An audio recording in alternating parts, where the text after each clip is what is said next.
What's going on, guys? Welcome back to another Detroit Lions video.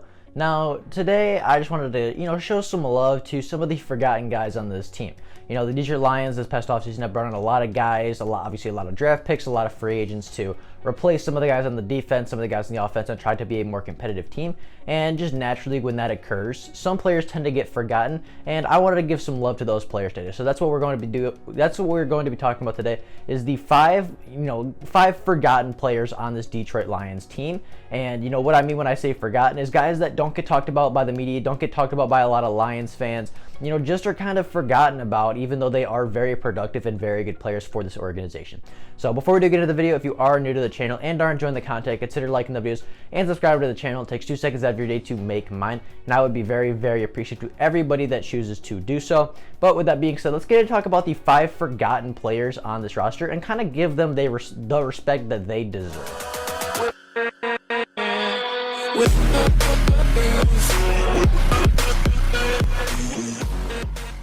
Obviously, as I said, these are the forgotten players, guys that you just don't think about when you think of Detroit Lions. When you think of the Detroit Lions team, you think of Matthew Stafford, you think of Kenny Galladay, some people think of Frank Ragnow, you think of Jeff Okudah, you think of, the big name guys. But there are a lot of guys on this team that, they don't get good recognition, even though they are very productive players.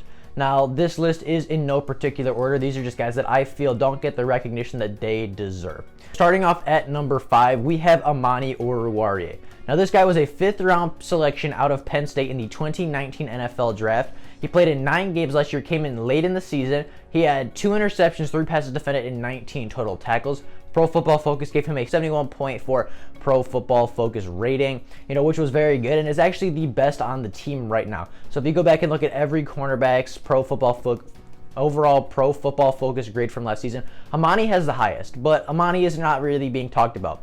At the end of the season, everybody was hyped. Everybody's like, oh, we got to steal in the 5th round. He's going to be our starting quarterback for several years. He's going to be cheap, and, he's just going to ball out for the Detroit Lions. Then we picked up Desmond Trufant in free agency. Then we went out and drafted Jeffrey Okudah at number 3. We obviously still had Justin Coleman, who was our big signing from last year. We went out and got Darryl Roberts from, the Jets, who was another big cornerback signing.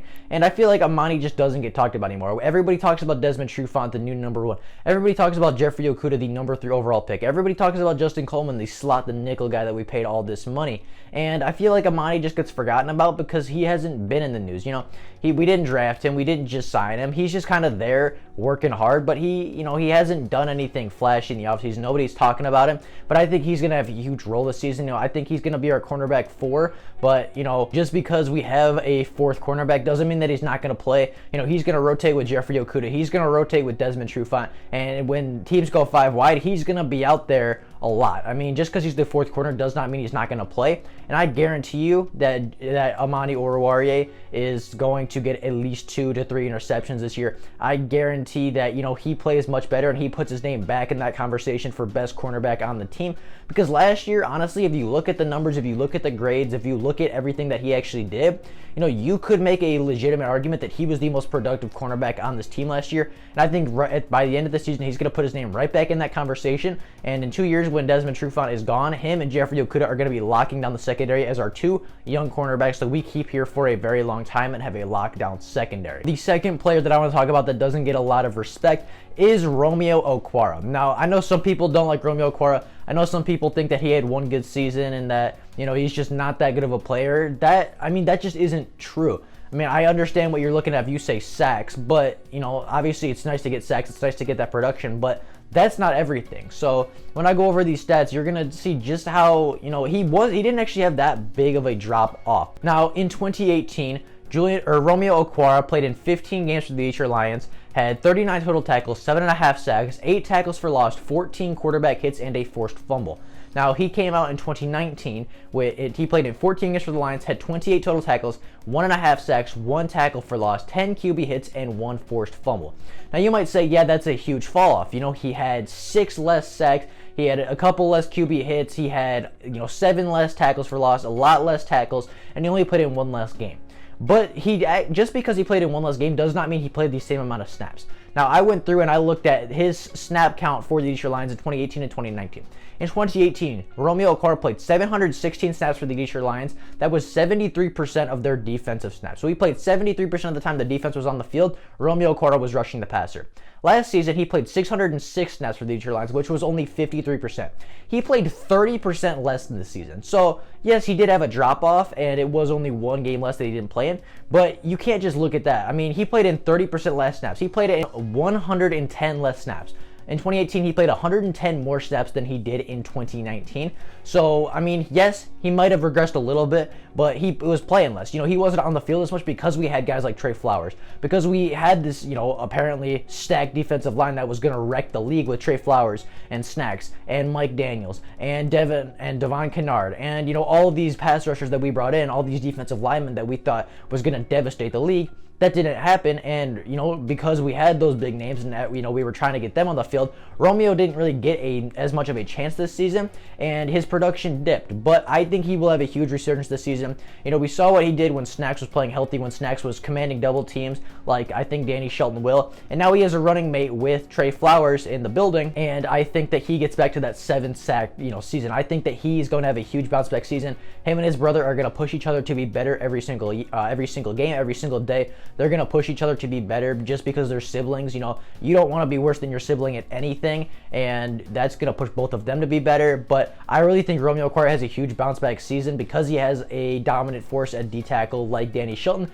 and he has a very good pass rushing partner with Trey Flowers that, you know, is going to leave him open for one-on-ones, and I think he's going to take advantage and get right back to that 7.5-sack season and maybe get on the field a little bit more this season because we don't have as much pass rush depth. The third player that I think people forget about, you know, fans in the media, is Beau Scarbrough. Now, I know people are going to think Beau Scarbrough, you know, I know about him. I think about him all the time. He was a good running back. But I don't think people quite understand how good Beau Scarbrough actually was for the Detroit Lions last year.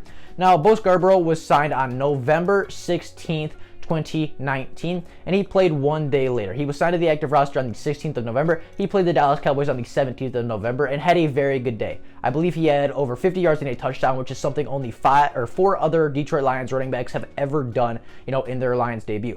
The next week, he came out and had, you know, I believe he had 98 yards, which was almost 100 yards, which is something the Detroit Lions are not accustomed to. You know, this guy came in his second game as a Detroit Lion, almost had 100 rushing yards, which we could not do in almost half a decade. And then, I mean, he just kept performing. He kept going. He kept improving, and he gave this Lions team a rushing attack that they did not have once Kerryon Johnson went down.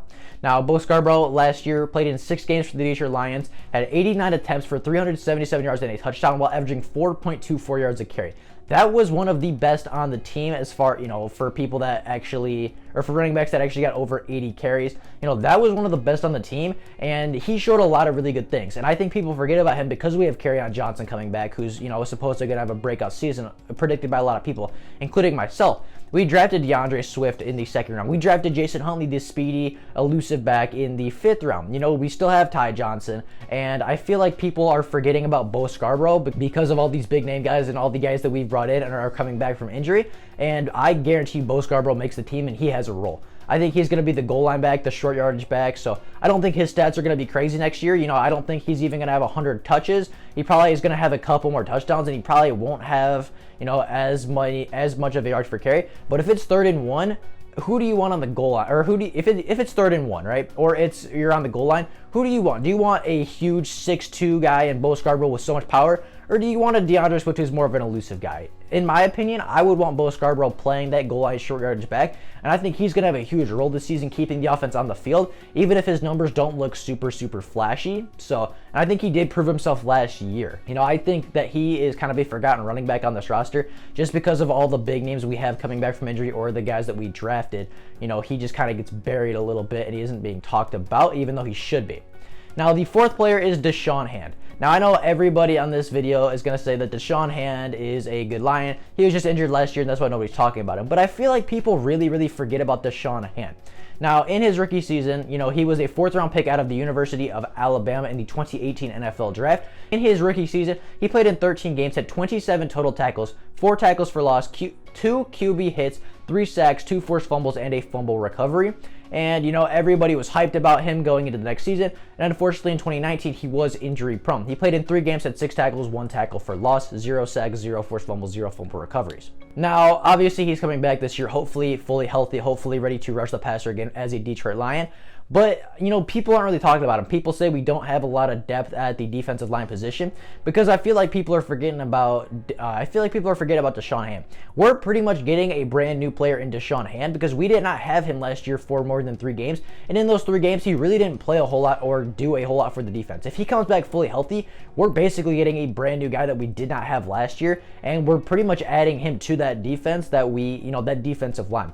So I understand that we didn't go out and get, a bunch of D tackles, but it's almost like, I know it's not the same. I know we didn't actually go out and sign him or draft him as a rookie, but he is coming off, a season where he played very, very little, and he did not contribute to the Detroit Lions very much this past season. He's coming back hopefully fully healthy, and if he contributes, it's basically like having a brand new pass rusher. And I feel like because of the injury and because we brought in guys like Danny Shelton, I feel like he gets forgotten about when he shouldn't be. He was a very productive rookie, and I think he has a huge bounce back season and really helps boost this pressure, really helps boost this defensive line to get more sacks and more pressures and force more mistakes and turnovers. And then the last guy that I want to talk about that I don't think gets enough recognition by fans or the media is Nick Williams. Now, this guy, I know there are Detroit Lions fans out there that you think that he was a one-year wonder kind of guy and he's not going to do anything in Detroit. I don't think that. I think he finally figured it out, and I think he's going to really produce this year for the Detroit Lions, even as a rotational defensive tackle. In 2019, he played in all 60 games for the Chicago Bears,